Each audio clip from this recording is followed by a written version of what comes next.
अपने deputy commander के मारे जाने से भड़के हमास के लड़ाकों ने इजरायल के सैनिकों पर ताबड़तोड़ हमले कर दिए। हमास के डिप्टी कमांडर सालेह अल अरोरी को 3 रोज पहले एक ड्रोन हमले में मार दिया गया था और इसका बदला लेने के लिए हमास के लड़ाके इजरायल की फौज पर बुरी तरह टूट पड़े। हमास ने गाजा के अलग अलग इलाकों में घुसे इजरायली सैनिकों को निशाना बनाने का एक वीडियो भी जारी किया और उस वीडियो में हमास के लड़ाके बिल्कुल किसी एक्शन फिल्म की तरह इजरायली सैनिकों को चुन चुन कर ठिकाने लगाते दिखे। वीडियो के शुरुआती हिस्से में हमास का एक लड़ाका लगभग खंडहर हो चुकी एक इमारत की फूटी हुई दीवार के बीच से निकलता दिखाई दिया। उसके पीछे 2 और लड़ाके आए। उनके हाथों में खतरनाक रॉकेट लॉन्चर नजर आए। एक गलियारे से गुजरते हुए तीनों लड़ाके उस इमारत के आगे के 2 कमरों में पहुंचे। वो इमारत की 3री मंजिल पर मौजूद थे। खिड़कियों से बाहर देखने पर सामने वाली सड़क पर 4 इजरायली टैंक नजर आए। उन टैंकों को देखते ही हमास के लड़ाकों ने दोनों कमरों की खिड़कियों से अपने रॉकेट लॉन्चर तान दिए और बिना वक्त गंवाए एक के बाद एक धमाका शुरू कर दिया।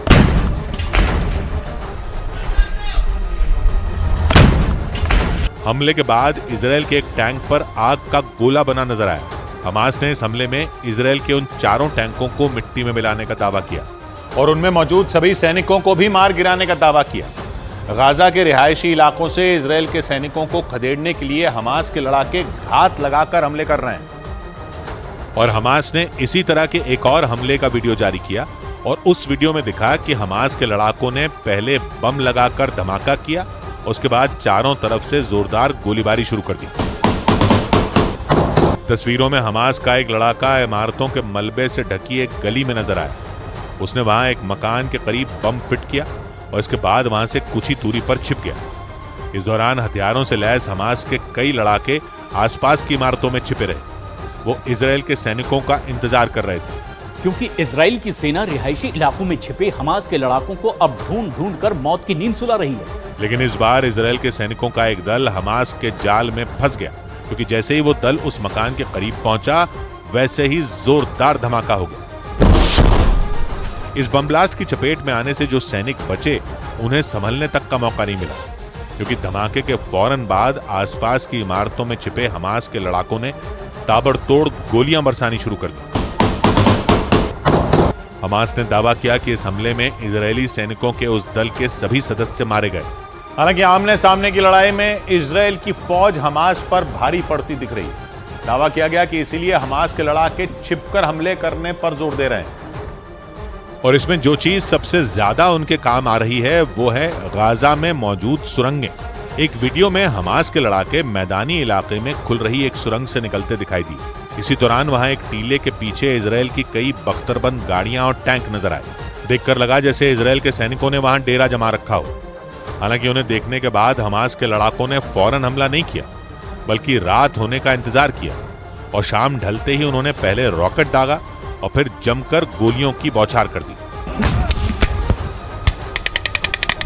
अपने डिप्टी कमांडर सालेह अल अरोरी के मारे जाने के बाद हमास ने इन हमलों में इजरायल को बड़ी चोट देने का दावा किया। इजरायल ने सालेह को 3 दिन पहले ड्रोन हमले में मार गिराया था। उधर बड़ी खबर आई इराक से। अमेरिका ने वहां बड़ी स्ट्राइक करके हरकतुल नुजाबा नाम के संगठन के कमांडर मुश्ताक जवाद काजिम अल जबारी को मार गिराया। अमेरिका के मुताबिक उसकी सेना के लिए ये एक बड़ी कामयाबी है, क्योंकि अल जबारी को इराक में मौजूद कई अमेरिकी ठिकानों पर हमले का जिम्मेदार माना जाता था। इराक में सक्रिय हरकत अल नुजाबा उन संगठनों में एक है जिसे ईरान का समर्थन है और इसी वजह से इस संगठन के लड़ाकों के निशाने पर इराक में मौजूद अमेरिकी बेस रहते हैं। अमेरिका के इन अड्डों पर इजरायल और हमास की जंग के बाद से ही हमले तेज हो गए और इसी वजह से इराक में अमेरिका की एयर स्ट्राइक भी बढ़ गई। अमेरिकी सेना की ऐसी ही कार्रवाई में ईरान को एक बड़ी चोट पहुंचने का दावा किया गया। अमेरिका के मुताबिक इराक में ईरान समर्थित लड़ाकों के ठिकानों पर उसकी सेना कई दिनों से आंखें गड़ाए बैठी थी और जैसे ही उन्हें हरकत अल नुजाबा के कमांडर मुश्ताक जवाद काजिम अल जबारी की खबर मिली, उन्होंने हमला बोल दिया। खबर के मुताबिक अमेरिकी सेना ने उसकी गाड़ी को निशाना बनाया। बताया गया कि अमेरिकी सेना ने उस गाड़ी पर कई रॉकेट दागे और उसमें अल जबारी मारा गया। खुद अमेरिका के रक्षा मंत्रालय पेंटागन ने इसकी पुष्टि की। U.S. forces took necessary and proportionate action against Mushtaq Jawad Kazim al-Jawari, America के मुताबिक उसकी सेना लंबे वक्त से अल जबारी की तलाश में जुटी थी, क्योंकि अमेरिका का आरोप है कि कमांडर अल जबारी इराक में उसके कई सैनिकों की हत्या में शामिल था। इसलिए अमेरिका किसी भी कीमत पर उसे मौत के घाट उतार देना चाहता था, ताकि इराक में अमेरिका के सैन्य ठिकानों पर हमले रोके जा सके। दावा किया गया कि ईरान के समर्थन से लड़ रहे अल जबारी ने कई बार इराक में अमेरिका के सैन्य अड्डों को निशाना बनाया और इन्हीं हमलों से भड़के अमेरिका ने वहां एयर स्ट्राइक कर दी।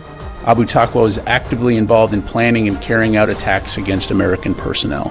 अल जबारी को ढेर करने के लिए अमेरिका घात लगाए बैठा था। जिस वक्त बगदाद में हवाई हमले किए गए, उस वक्त अल जबारी अपने मुख्यालय में दाखिल हो रहा था। अल जबारी हरकत अल नुजाबा ग्रुप का कमांडर था, जो इराक में ईरान के समर्थन से लड़ने वाले लड़ाकों का एक बड़ा संगठन है। हरकत अल नुजाबा ग्रुप को अमेरिका ने साल 2019 में आतंकी संगठन घोषित कर दिया था। हालांकि दावा यह भी है कि हरकत अल नुजाबा संगठन इराक की सेना के नियंत्रण में रहकर ही काम करता है, यानी उसे वहां पूरी तरह इराक की सेना का भी साथ मिला हुआ।